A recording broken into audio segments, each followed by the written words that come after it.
भुट्टो साहब का दौर जो है वो फस्तायत का दौर है। हर गली में, हर कूचे में, हर बाजार में, हर शहर में, हर कस्बे में भुट्टो साहब के जो जालमाना इकदामात थे उनकी निशानियां आज भी मौजूद हैं। कोई 32 लोगों को सड़कों पे मार दिया भुट्टो साहब ने अपने दौर में, सियासी लोगों को। बहुत से हमारे साथी थे। ख्वाजा साद रफीक के वालिद भी उसके अंदर शामिल, आप कह सकते हैं। हाँ, मुझे पर याद है जब भुट्टो साहब ने टेक ओवर किया वो 20 दिसंबर 1971 था और एयर मार्शल असर खान ने 20 दिसंबर 1972 का जो दिन था उसको अनाउंस किया था यौम स्याह। और जो ख्वाजा रफीक साहब थे जी, शहीद, अल्लाह उनको गरीक रहमत करे, वो पाकिस्तान के उन सियासी बंदों में शामिल थे जिन पर अयूब खान ने बगावत का मुकदमा चलाया था, गद्दारी का। वो चंद एक लोग थे ना जिनमें वो शामिल थे। वो मुजीबर रहमान भी था, वो भी थे। जी हाँ, अलग। और मुजीबर रहमान तो उनके पास आया हुआ आता था, ये ख्वाजा रफीक साहब के पास। हाँ जी, ये इकट्ठे जो थे। और ख्वाजा साहब को मैं मिला हुआ हूँ। अच्छा। साद रफीक जो है हमारा उस हवाले से तो भतीजा है ना जी। ये तो जब ख्वाजा साहब शहीद हुए ये तो प्राइमरी स्कूल में पढ़ता था। हाँ, जी। तो मैं अर्ज करता हूँ ये ख्वाजा साहब मेरे सामने 19 दिसंबर 1972 को असर खां को मिलने आए हैं।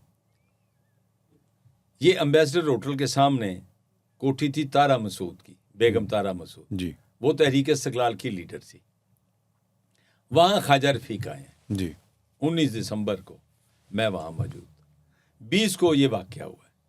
असर खान ने जुलूस निकाला, इनकी पार्टी का नाम था इत्तेहाद पार्टी।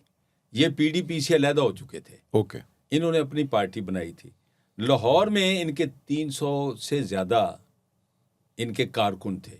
अच्छा। ख्वाजा साहब की ये बड़ी ताकत थी ना। अच्छा, ये बड़े ऑर्गेनाइज थे ये बड़े। और इन्होंने कहा जी हमने शामिल होना है असर खां के साथ।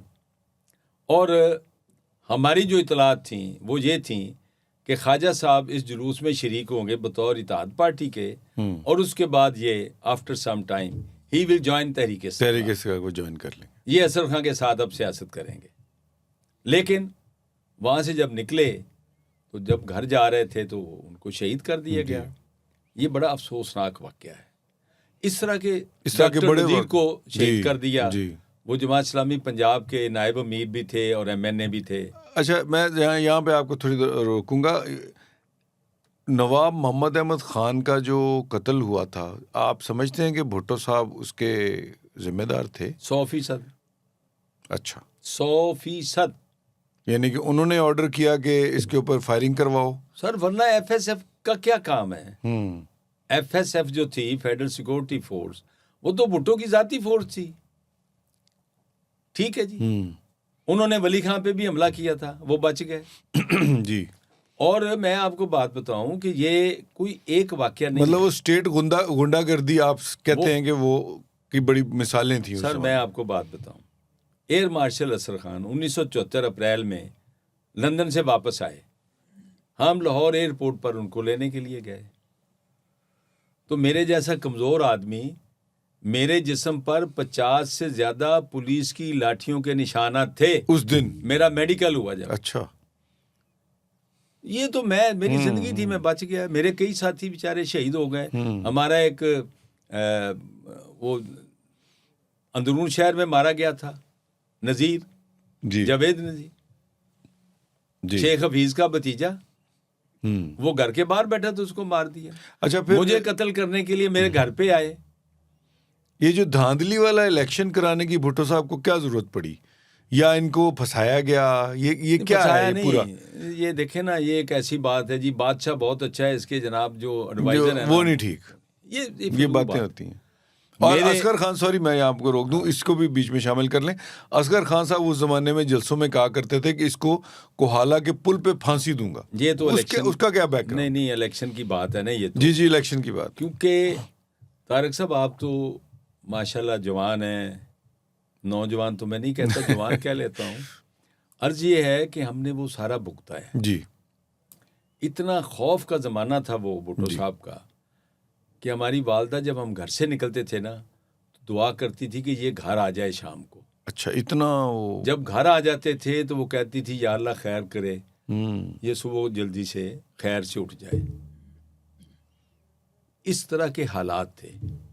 और नहीं, मुझे 77 का मैं पूछ रहा था कि वो उनको धांधली की जरूरत क्यों पड़ी? मैं अर्ज करता हूँ ना, भुट्टो चूंकि मुंतकिम मिजाज भी था, वो अवामी डिक्टेटर था, फस्तायत का दौर था, उसको चाहिए थी 2/3 अक्सरियत। और भी वो प्रेसिडेंशियल ला रहा था, वो लोग एक्सपेकुलेट कर रहे थे कि प्रेसिडेंशियल का तो उसका झगड़ा मियां महमूद अली कसूरी से हुआ था। वो जब सवाल करेंगे कोई महमूद अली कसूरी साहब ने जब छोड़ी और तहरीक इस्तिकलाल ज्वाइन की, तो यही वो कह रहे थे कि पार्लियामेंट्री रखो। हाँ, वो भी मैं आपसे शेयर करूंगा। तो बात ये है कि जब वो PNA बना, कौमी इत्तेहाद बना जब, जी, तो पब्लिक में जो लीडर था भुट्टो के मुकाबले में वो एयर मार्शल असगर खान थे। मुफ्ती महमूद एक ऐसे बस समझ लें कि सरबराह थे उसके, लेकिन कोई उनको मानता नहीं था। मानते वो इनको ही समझते थे, वो असगर खां को ही सब लोग मानते थे।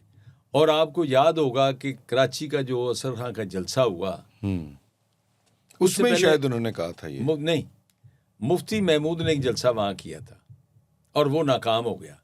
तो असगर खां का एक वो हल्का इंतखाब था। असगर खां ने कहा जी मैं 6 दिन के बाद मैं आ रहा हूं। आज भी पाकिस्तान की तारीख का सबसे बड़ा जलसा और रैली जो है वो वही है जो असगर खां ने की थी कराची में। ये 77 के इलेक्शन कैंपेन, 77 के इलेक्शन कैंपेन की।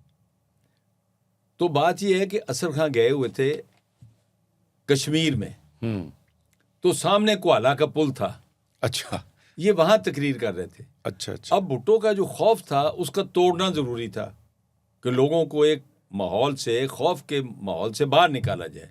तो असगर खां ने वो एक कहा कि भुट्टो मैं तुम्हें कोहाला के पुल पर फांसी लगाऊंगा। अच्छा, वो एक सिंबॉलिक, वो सामने जो चीज वो सामने आ गया ना। और मुझे याद है कि मैं उस जलसे में मौजूद था जो फैसलाबाद में था असगर खां का। तो वहां वो रात को कोई 1 बजे तशरीफ लाए। अच्छा। अब सर्दियां थी, 1 बजे रात के, तो सारे लीडर जा चुके थे। मैं भी स्टेज पे बैठा हुआ था और लोकल जो फैसलाबाद के लोकल लीडर थे वो तकरीरें कर रहे हैं, जलसा जारी है, लाखों का जलसा था। उसमें असगर खां ने आके पहले तो ये कहा कि सॉरी, मैं माज़ खा हूँ, मुझे लोग रास्ते में रोक लेते हैं। बाकी तो किसी को रोकता ही नहीं था। वो सब जा रहे हैं, लोग तो असगर खां के लिए सड़कों पे खड़े होते थे। तो उन्होंने कहा कि दूसरी बात, मैं भुट्टो को धोबी घाट में फांसी लगाना चाहता था। अच्छा, वो जो लेकिन मैं वहां कोहाला का क्या बैठा हूँ। कोहाला का क्या बैठा हूँ। तो आप तारक साहब अंदाजा नहीं लगा सकते लोगों के जज्बात का कि लोग नीचे से क्या कह रहे हैं, भुट्टो को फांसी दो, भुट्टो। अच्छा, ये नारे लग रहे हैं, ये नारे लग रहे हैं। उसकी वजह ये थी कि उसका जो खौफ था, जो उसका जालिमाना दौर था, लोग उससे निजात चाहते थे। जी।